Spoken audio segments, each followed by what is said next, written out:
Welcome to ePathshala lecture series in computer science. The subject is software quality management. The topic today is debugging. Debugging is an important aspect. The word debugging means debug. Bug is error. Debug, remove the errors. We must remove the errors in a software so that it will not fail.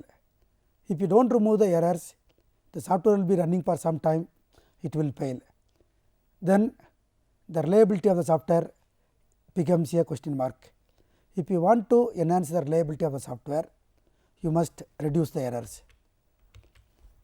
First, learning objectives.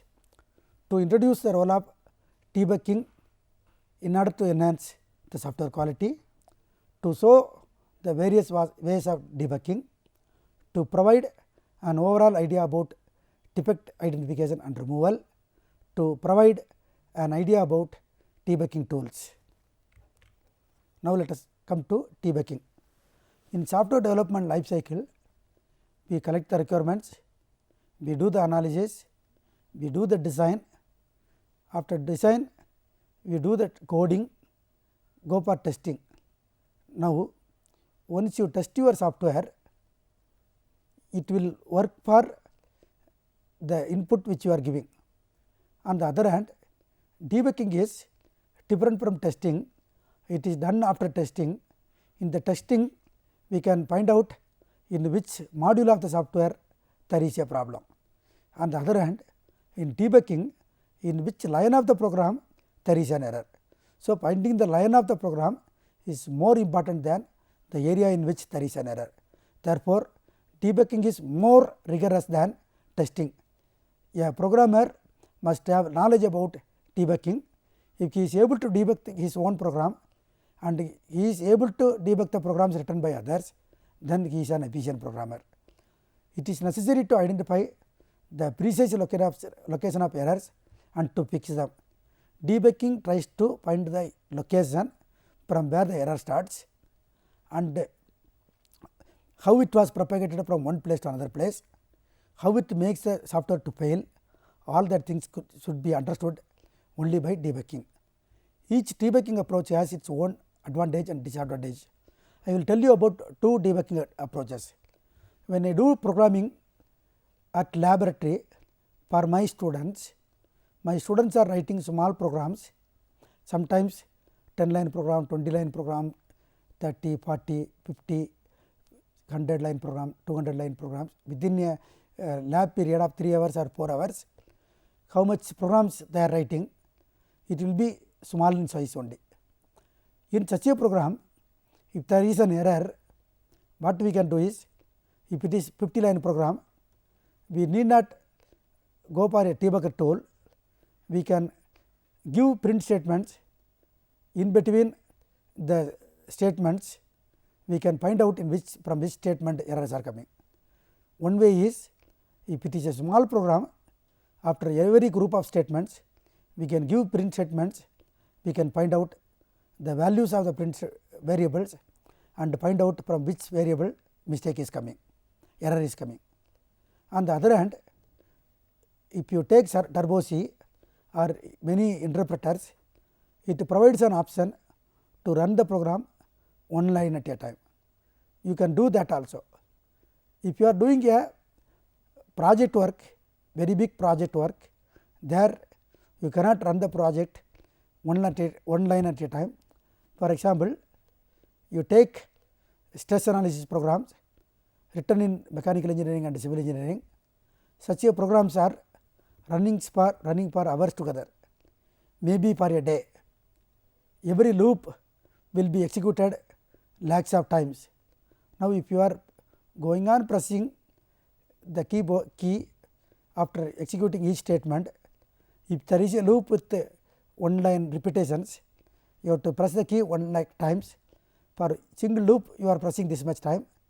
If it is a very big program, you may be doing the manual execution for many days. In such a scenario, you cannot go for single line execution. Similarly, if you give print statement in between the lines, it will slow down the execution of the program for complex programs like scientific and engineering applications. If the program is going to run for 1 week or 1 or 2 days continuously, such programs cannot be used with print statements, since if you are displaying the intermediate results in between, it will slow down the execution time and the overall performance will be coming down. What is necessary is a debugger in such a situation. So, depending upon what program you are debugging, you have to apply a suitable method. In debugging tools, they are providing an option called breakpoint. When you use breakpoint, you can run some lines of code, break it. If it is successful, then you can give a breakpoint at some other point, go up to that. If it is running up to that point also, fix another point, like that you can proceed. Similarly, if there is a error in one line, that line error may be coming because of a variable. The value of the variable was computed in a previously used function. That function you have to go back, who called this function, that function you have to call, and that function was called by somebody, and you have to go to that, like that you have to do the traceback. There will be an option called traceback. That traceback option will backtrack to the source of the error very easily. So, debugging will be very easy if you go for a debugging tool. In Unix environment for C language, they are providing a symbolic debugger.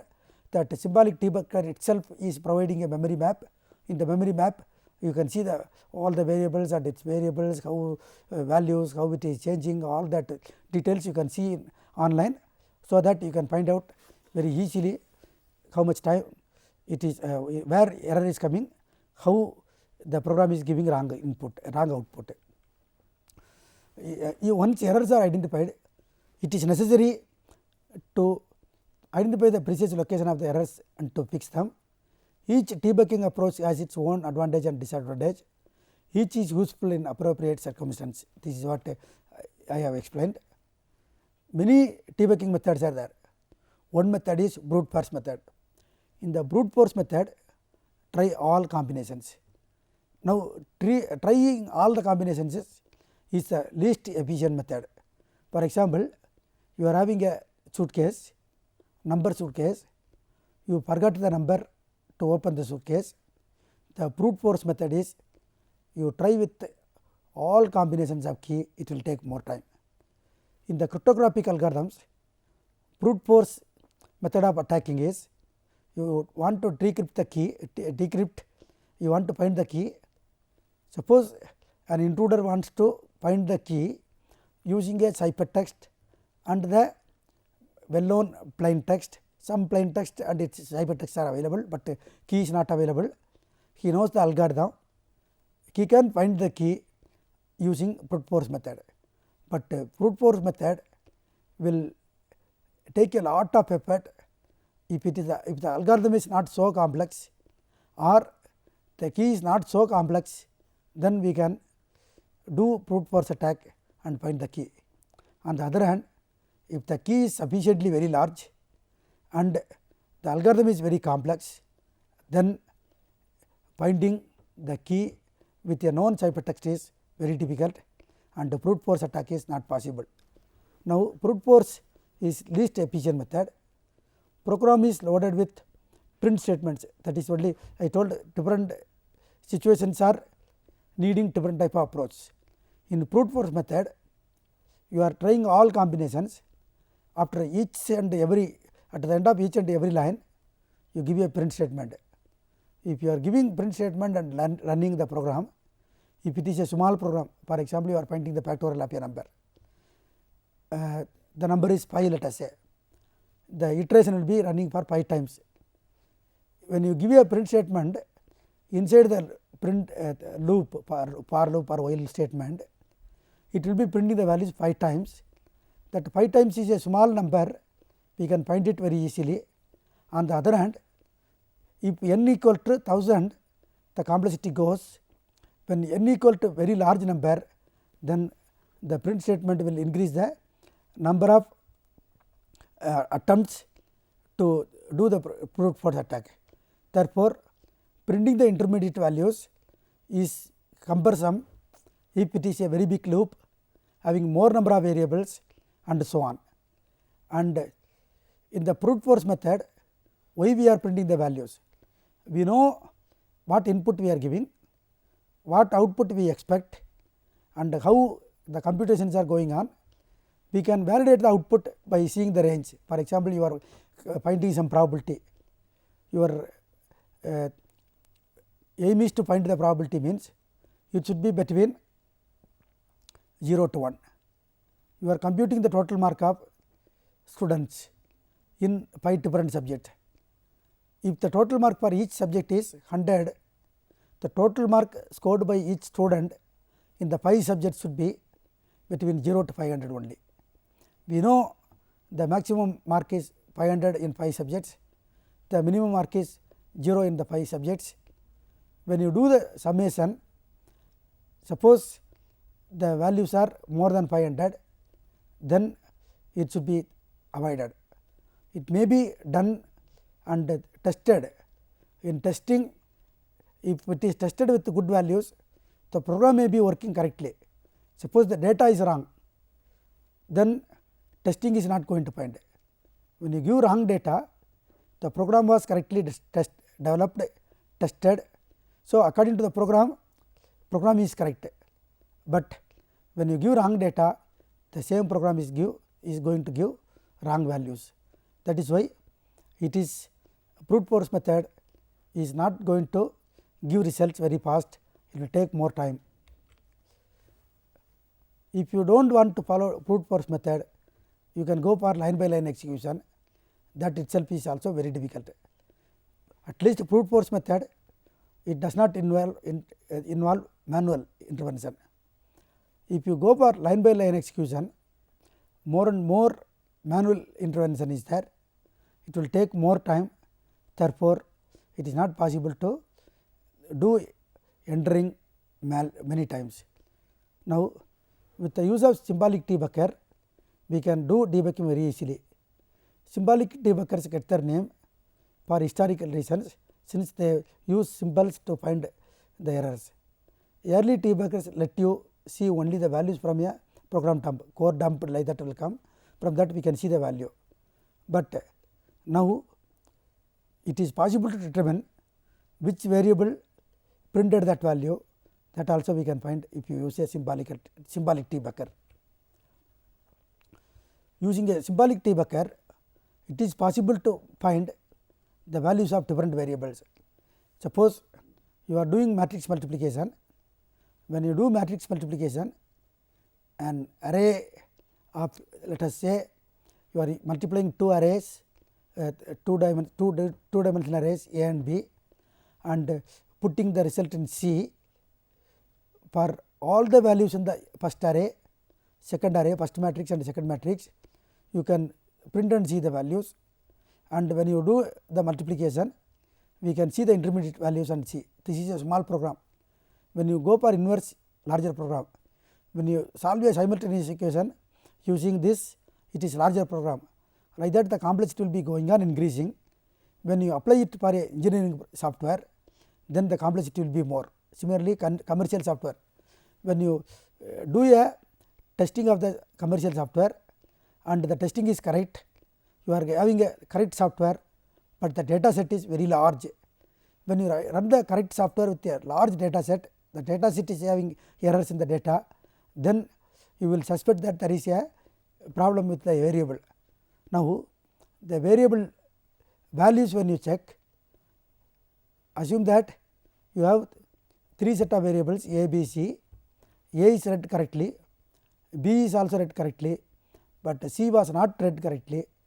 Due to the wrong input in C, with A, B, C, when you compute D, D also will become wrong. When you compute E with A, B, C, D, E also will become wrong. Like that, the error is propagated from one variable to another variable. Now, the program was stuck up due to large exponent or division by 0 in one line. where you are using E, you will suspect that E is a suspicious variable, it is having a wrong value, but E was not computed, E was computed from A, B, C, D. Now, the error was coming to E, it was propagated from D, D was also not read directly, it was computed from A, B and C. Now, you have to check whether A is read correctly, B is read correctly, C is read correctly and whether the computation is correct. When you do the checking the computation, then computation is correct. Now, you have to check the inputs are checked and the input is not read correctly for C, like that we will find. When you find it, it is an error of data, that a data error should be corrected in the data file and give it to the program once again, it will run correctly. So, debugging is a very good exercise. You can do single step execution at a time, but not efficient. Therefore, you have to go for breakpoint and watch points. You set a breakpoint, set watch point, break at the breakpoint, watch the values in the watch point, so that you can understand where it goes wrong. Backtracking is a good and common approach. It is useful for finding the source of error from the current place where error is coming. It will go backward towards the source, and unfortunately, as the number of source lines to be traced back increases, the number of potential backward paths increases. You have to minimize the number of paths, so that it is easy to backtrack. How you will do that? You have to make the design simple. You can use cyclomatic complexity.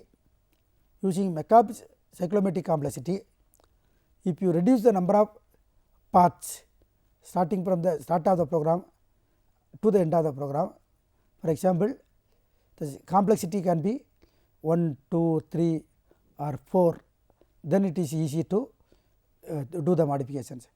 On the other hand, suppose the number of paths are increasing, the complexity of the program is also increasing. Once you increase the complexity of the program, tracing back will be done in more than one path.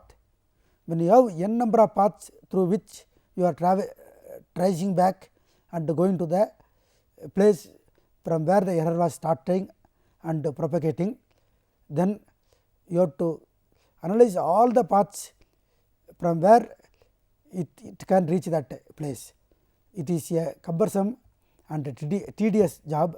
Therefore, you have to design in such a way that the cyclomatic complexity is less. It becomes unmanageably large for complex programs. Now, you can have the list of causes. There is a method called cause elimination method. Most probably, you take example of division by 0. Division by 0 may occur when you go on decreasing a value, or there is a subtraction. For example, a minus b, c equal to a minus b. Now, you are going to divide by c. Suppose the values of a and b are becoming equal, even though they should not become equal, it becomes equal due to a computation error in b. Now, you have to check why it becomes equal to a. You find the function which is computing b, you check the formulas, check the input to the function computed which is computing b. By checking the inputs, formula etc., we can validate how b is coming. That is the cause. The cause is leading to a effect, that is failure. So, you have to list out the causes. For example, in scientific application, exponential error will come. In business applications, many other type of errors will come. For example, out of bound or file not found, SQL exception, like that, so many errors will come. Nowadays, modern programming languages, they are providing some exception handling facility.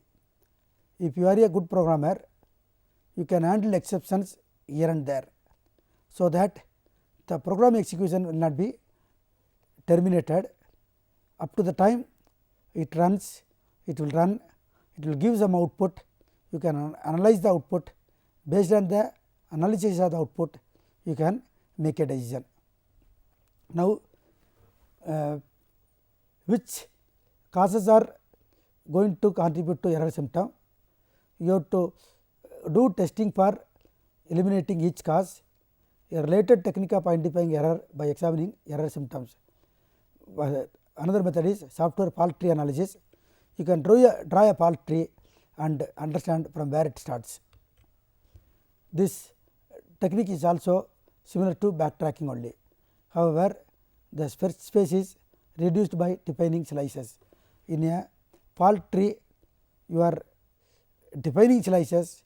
By programming slices, program slices, you can make the analysis simpler by focusing on some area. A slice is defined for a particular variable at a particular statement. Set of source lines preceding this statement which can influence the value of the variable. So, you can run part of the program, make some other part of the program into comment. Like this, when you slice the program into, make a program into slices, in which slice error is occurring, we can find very easily. We will see the example. You can slice into the declaration part. Immediately after the declaration, you can give print inside the while and after the while. Now, inside the while also, inside first group of statements, inside second group of statements. Here we are modifying the value of s, modifying the value of I, where error comes, that one should be watched more. Now, debugging guidelines. Debugging usually requires a thorough understanding of the program design. So, unless you understand the program design, you cannot do debugging. Debugging may sometimes require full redesign of the system. When you do the debugging, if error is occurring in such a way that it is not possible to remove the error, then you have to redesign that component of the software. Suppose it leads to error in many components, then you have to do the redesign of the entire system. A common mistake novice programmers often make are not fixing the error, but the error symptoms only. They are seeing only the error symptoms, not errors. Now, guidelines. Be aware of the possibility, and error correction may introduce new errors. That is why when you make a correction on errors, you have to test the software once again from the beginning. Some people will think that if you make modifications in one component, only that component must be tested again, but the change in one component may lead to a problem in other component. Therefore, when you do the integration testing, you have to integrate them, test it again from the beginning. After every round of error fixing, recursion testing must be carried out. In software testing, recursion testing is meant for when you do changes to one component, one part of the software, do testing of all the other related and other components of the software. We can use program analysis tools, so that it is very fast to do the debugging. An automated tool for program analysis takes the software program as source code as input. It produces reports regarding several important characteristics of the program. For example, size of the program, complexity of the program, adequacy of comments, adhering to programming standards, everything. Suppose complexity is more, redesign and reduce the complexity. No comments are there, add comments. Suppose size is very big, try to modify the algorithm and reduce the software. Suppose it is not following the standards, try to follow the standards. There are two types of analysis tools. One is static analysis tool, another is dynamic analysis tools. Some program analysis tools produce error reports regarding the adequacy of test cases. So, whether the test cases are sufficient or some more test cases are to be added can be understood by doing program analysis. There are essentially two categories of programming analysis tools. One is static analysis tool, another is dynamic analysis tool. In the static analysis tool, it assesses the properties of a program without executing it. So, just by giving the program, we can understand whether there is a mistake. In the laboratory also, students are asked to write a program. Before they execute, some teachers will ask to submit the program in a notebook. It is called assessment notebook or the initial preparation. The initial preparation will be checked by the teacher, we called observation checking. If the observation records are not having any mistake, then the observation will be signed by the teacher, it will go for execution. In a software company also, like observation method, we can write pseudo code, develop algorithms, make documents by drawing use case diagrams, design diagrams, analysis diagrams and so on. All these documents will be verified by the experienced people, the developers, and it will be given to the coding team. Now, static analysis tools are automated tools which will assess the properties of a program without executing the program. It analyzes the source code, it provides analytical conclusions based on the complexity of the code. Why static analysis tools are important is they will check whether commenting is adequate and whether there is an uninitialized variable, whether there is a mismatch between actual and parameter. For example, in a C program, the number of actual parameters are 3 and the number of formal parameters are 4, it should not take. On the other hand, in function overloading, it may take. So, we have to check whether it is done for function overloading or it is done mistakenly, we have to check it. And some variables are declared, but never used. The static analysis tool will check the utility of each and every variable. If there are some variables which are declared, but not used anywhere, then they will find it. Static analysis tools are equivalent to code walkthrough and inspection. They can be in the code walkthrough, we are reading the code very fastly without executing. Similarly, inspection also, we are checking the code line by line very thoroughly, but without execution. However, the term static program analysis is generally used for automated analysis tools. Now, the next type of analysis is dynamic analysis. Dynamic program analysis tools require the program to be executed, but static analysis will check the behavior and find out whether it is complex, it should be reduced or not, all that things it can do, whether all variables are initialized, all variables are used, but whether it is correctly used, correctly executed cannot be understood by static analysis. You have to execute them in real machine. If you do real execution, then runtime errors we can find. With the static analysis tools, more syntax errors can be found. If syntax errors are eliminated, possible semantic errors also can be identified, but not all.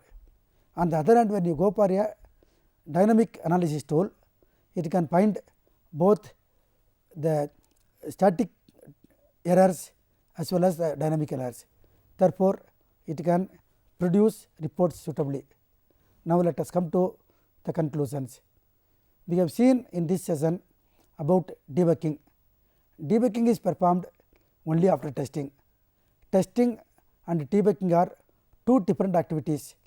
Testing is done rigorously and debugging is done more rigorously on each and every line of the code. Debugging is useful for checking the code, not the entire system, and backtracking and debugging helps to find the source from where the error was starting error was coming and it was executing. When you have a very large program, for example, you are developing a program which is done by a group of people, around 5,000 to 10,000 lines of code at least it is there, maybe sometimes 20,000 lines of code, 30,000 lines of code, 50,000 lines of code are there. Then you cannot execute all the lines of code at a time, you can break at a time point. For example, set break point to 10 lines it will execute, set break point to 20, it will work up to 20. Suppose you are running up to 10th line and breaking, then you are setting the break point to 20, it will work from break point number 11 to 20, it will execute and find out the errors. Now, this can be achieved by using program slicing also. If you are slicing the program into small areas, each area we can do testing and debugging very easily. Even though testing and debugging are different, both are very important, both are essential. Debugging helps you to remove the bugs in the software. With the proper debugging, we can guarantee that your software is error free. Once you make a error free software, its reliability is enhanced and it will not fail, it will be performing very well when you give to the customer. Thank you.